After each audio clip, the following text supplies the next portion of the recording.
If you can see it here and you have the courage enough to speak it, it will happen. A lot of times people believe in certain things, but they keep to themselves. They don't put it out there. Truly believe in it. If you become vocal with it, you are creating that law of attraction and it will become reality.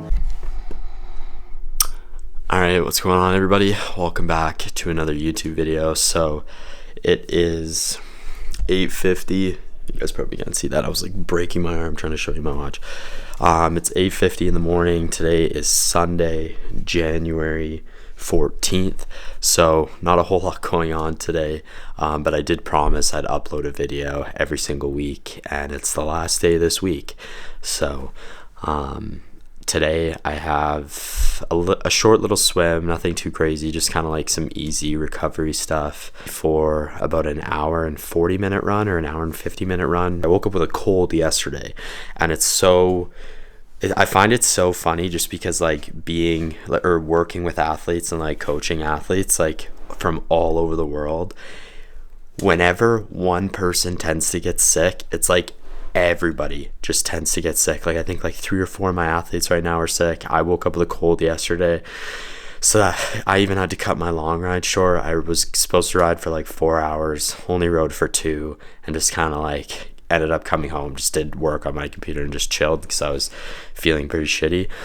So outside right now, I don't know if you guys can see right now, or yesterday, I'll pop it up on the screen.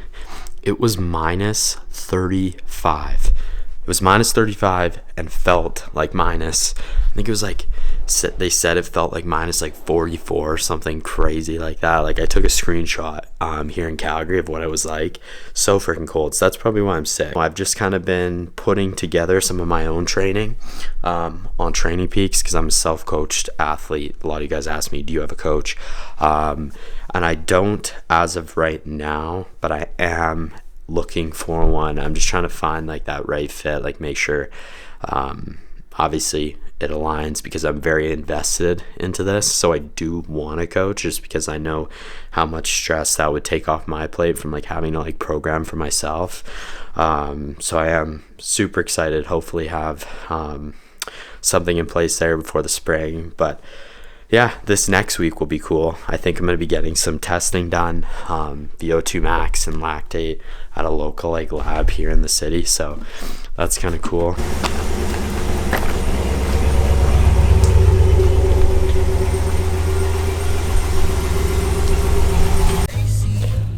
All right, so because it's Sunday, I'm going to go buy myself a coffee because, you know, sometimes you just got to treat yourself. I mean, you work hard, you train hard.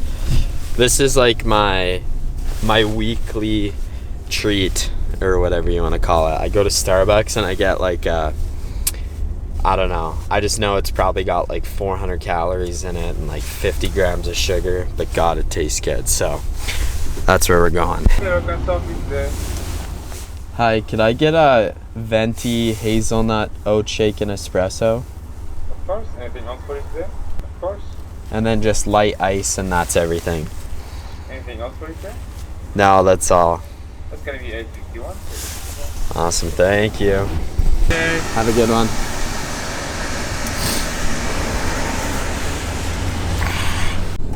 Legit diabetes in a cup.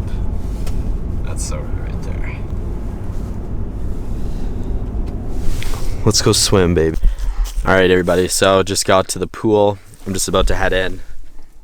It is so cold. It's like minus 30 again today. So I'll go over with the swim with you guys after. A lot of you guys have been asking me about strength training and how I kind of do it, balancing it with triathlon training.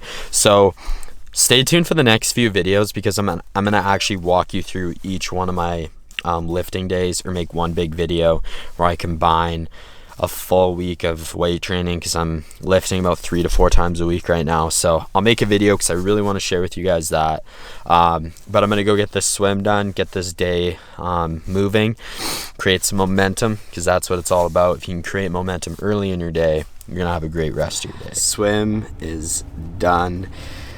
2,300 meters or 2,500 yards or something like that. I'll just pop it up on the screen.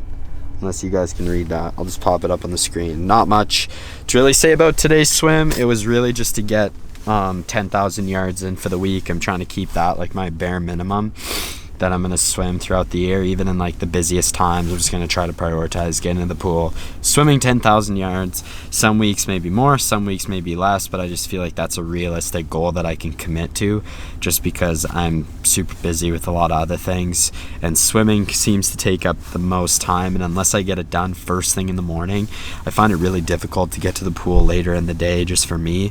So 10,000 yards, obviously, as I get closer to my races in May, I'm hoping that'll be around 15,000 yards, so like 17,000 yards-ish. Yeah, we'll see how that goes. So just made it to the garage. As you guys know, this is where I train. I'm just about to eat. There's about 90 grams. This is homemade bread. My grandma makes it. There's about 90 grams of bread here, 20 grams of peanut butter, and 2 tablespoons of honey for just some carbs, because I'm going to run here in about 15 minutes or so. But I'm going to show you guys something.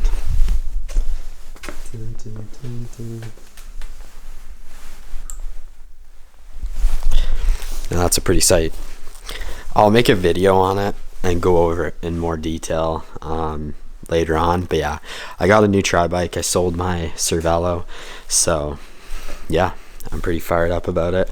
I'm broke now, and no, I'm gonna go ahead, eat the peanut butter and bread. I made some small changes to everything, something that's super nice to have. And you guys have like I don't know if you want to call this a pain cave or whatever, but I bought a little roller shelf like this, and it's got wheels on it, which is super nice because you can set it up right beside the treadmill, right beside the bike. And of course, in here I have a drawer just full of goodies. How sick is that? So this is actually what I'm going to be using on today's run. I'm going to have 2 of these, so I'm just going to throw those in there, and I'm probably going to eat one right before, just for some extra carbs here. Inner athlete hat. How dope is that? Not even rhymed. How cringy. The treadmill workout today is simply just going to be 11 miles. Super easy, just because I am kind of coming back from a cold that I woke up with yesterday. So I'm just going to do 11 miles. Normally, I've been taking these long runs and doing about some incline work throughout my long run. So I've been running around anywhere from 12 to 15 miles, and I'll do like 3% incline for a bit, 4%, 2%, 1%, kind of building up as I go, just to like help build some strength in my legs. Because I'm still like a decent ways out from all my 70.3s. So yeah, let's throw the running shoes on and just get going, because it'll probably take about an hour and 40 minutes.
Okay, so that wraps up the 11, not quite 11 miles. I went like 10.78 or whatever it was.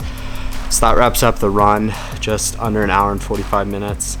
Did a little quick spin out on the bike for about 20 just to kind of loosen up the legs, because next week is like my first kind of official week where I'm gonna like really try to hold myself to my training, hold myself consistent.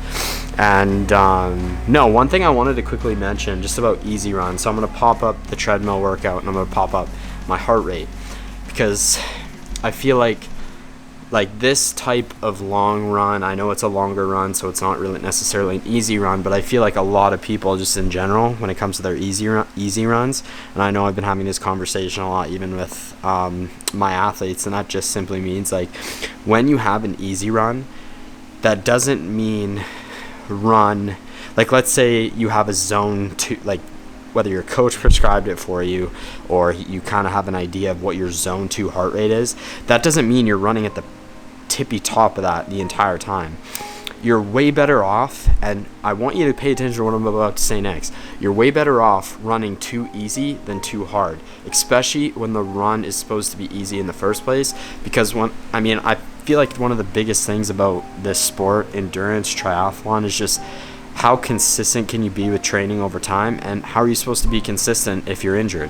If you overtrain, if you push yourself too hard, you're going to get injured. You're not going to be able to train, and then boom, you're back a few weeks of training. So if you guys can take anything away from this video, I know there wasn't a whole lot going on, so I do apologize for that. I don't know why my thing's trying to focus in and out here, but yeah, just make sure you guys keep your easy runs easy. So my zone 2 heart rate is like 130 to let's say 154, and my average heart rate was like 133 or something like that for the run. I'll make sure I pop it up on the screen, or you guys would have saw it already, but no, that's the little rant for today. Just make sure when you guys are running and it's a zone 2 or it's an easy session, make sure you keep it easy, because like I said, you're way better off going too easy than going too hard. You want to be able to train as consistent as possible, and you can't be consistent when you're injured. Little sneak peek of the bike there, another quick showing. I think I'll do like a full in-depth review, because when I was actually picking out this bike, I couldn't find anything on YouTube. So I'm going to try to do a nice little review of the bike. I'm actually going to like learn about all the bits and pieces, because I still haven't really sat down and figured it out. I literally got it like 4 days ago, just got it back, booked a bike fit, got the bike fit. But yeah, cheers to 2024. This is the second YouTube video of this little block, whatever you want to call it, I don't even know, or this series. I guess I should make a series for this year, training for something. I don't know, I'll think of something cool. But yeah, I don't really have anything else cool to tell you guys, show you guys. This is pretty much my life. Wake up, train, study, go home, and yeah, coach. That's literally all I do. My life sucks. So give me as many ideas as you guys can in terms of YouTube videos, whether that's showing more insight into one specific thing. I know nutrition is a big one a lot of you guys have been asking me about, so I'm going to be doing a video on nutrition, and then I'm also going to be walking you guys through, like I said, a full week of strength training that I use to balance. Not that I have the sickest physique, because I really don't, but I just train for like maintaining strength, maintaining some size, because having muscle, especially in endurance sport, extremely underrated. Everybody thinks you need to be a skinny ass beanpole, but that's not the case whatsoever. If you have more muscle, you can actually pump. You're more efficient at pumping oxygen into your muscles, and trust me, you just want more muscle.